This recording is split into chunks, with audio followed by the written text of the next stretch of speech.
네, 안녕하세요. 멘탈리즘보다의 철이형입니다. 네, 2022년 첫 거래일 투자자들은 희망으로 한 해를 시작했습니다. 다우와 S&P는 0.6%대, 나스닥은 1.2%나 올랐습니다. 연말 연초 이 연휴 동안 딱히 시장에 악재가 없었죠. 반면 오미크론은 치명률이 상대적으로 낮다는 보고가 여기저기서 나오면서 시장을 짓누르던 중요한 악재 중 하나인 오미크론의 위력이 약해진 게 주요했다고 보여집니다. 주식시장만큼이나 폭등한 게 또 있는데 바로 채권 수익률입니다. 하룻밤 새 무려 14베이시스 포인트나 올라서 1.4%대였던 채권 수익률이 1.6%대로 폭등했습니다. 채권 수익률의 상승은 곧 채권 가격의 하락이죠. 주식시장, 특히 나스닥의 강한 상승과 맞물려서 위험자산 선호 심리 상승으로 안전자산인 채권 가격이 하락했다고 보면 되겠고요. 다만 채권 수익률의 급격한 상승은 주식, 그 중에서도 특히 기술주와 성장주의 가격에 악영향을 미칩니다. 나스닥의 상승과 채권 가격의 하락이 원인을 함께하고 있는 격인데 정작 채권 가격이 하락하면 나스닥의 발목을 잡을 수도 있다니 아이러니한 상황이죠. 채권 수익률은 현재 1.6%대 중반까지 올랐는데요. 올해는 금리 인상이 예정되어 있는 해이다 보니 대부분의 전문가가 2%대를 넘길 것으로 보고 있습니다. 대부분 2에서 2.5% 사이 정도를 예상 중인데요. 다행인 것은 이 정도의 채권 수익률은 역사적으로 보면 여전히 매우 낮은 수준의 채권 수익률이라는 점입니다. 그 말은 금리가 상승할 때 일시적으로 기술주와 성장주들이 타격을 입을 수는 있지만 기업의 펀더멘털을 해칠 정도로 금리가 상승하지는 않을 것으로 시장은 보고 있다는 뜻입니다.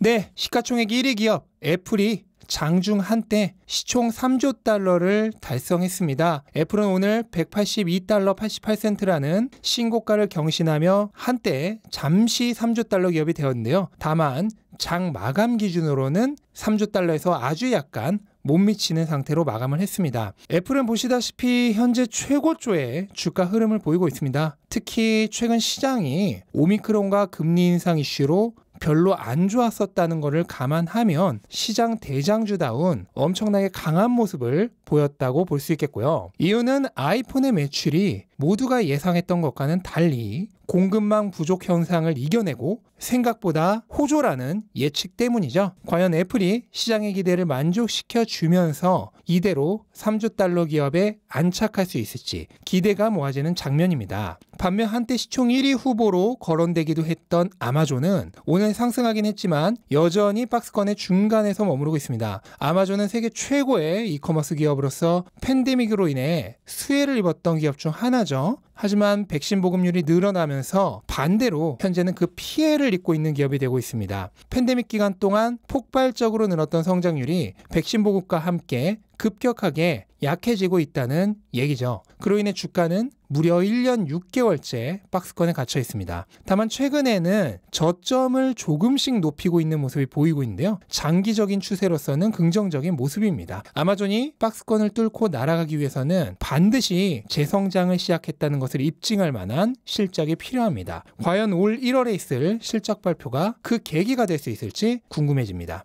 근데 아마존 말고도요. 팬데믹 때 수혜를 받았던 종목들의 흐름은 대부분 비슷합니다. 대표적으로 핀테크 기업인 페이팔과 블록, 프로테크 기업인 진로우와 오픈도어, 원격 미팅 기업인 줌비디오, 스트리밍 기업인 푸보TV, 그 외 펠레톤, 텔라닥 등등 팬데믹 때 수혜를 받았던 기업들의 주가는 최근 굉장히 안 좋은 경우가 많습니다.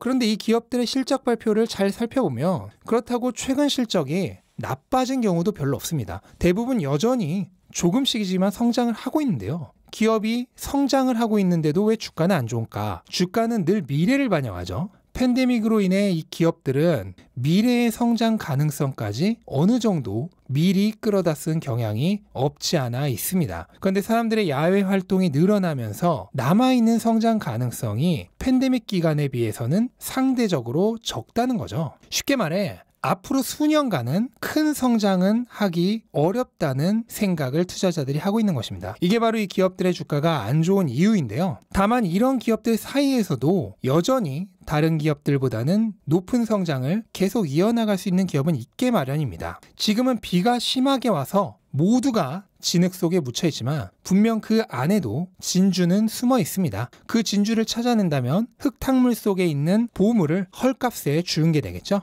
테슬라는 말 그대로 초장부터 박살을 냈습니다. 무려 13%가 넘게 올라 장중 한때 $1200를 돌파했고, 제가 영상을 만들고 있는 이 시점 기준으로는 애프터마켓에서 $1200 위에서 거래가 되고 있습니다. 하루 만에 $1000대에서 $1200대로 직행을 한 건데요. 어제의 영상에서도 전해드렸다시피 엄청난 4분기 인도량을 보고했기 때문입니다. 하지만 예상대로 애널리스트들의 목표 주가 상향은 줄 상향이라고 부를 만한 수준은 아니었는데요. JP모건이 $250에서 $295로 무려 20% 상향, 그리고 도이치뱅크가 $1000에서 $1200로 20% 상향, RBC캐피털이 $950에서 $1005로 소폭 상향, KGI가 $1000에서 $1480로 대폭 상향시켰습니다. 하지만 그 외 대부분의 기관들은 기존 목표 주가를 유지했고요. 어제 영상에도 잠깐 말씀드렸지만 애널리스트들이 목표 주가를 본격적으로 상향시키는 건 인도량 발표 때가 아니라 실적 발표 이후입니다. 기관들은 실적 발표를 기다렸다 판매량 증가에 걸맞는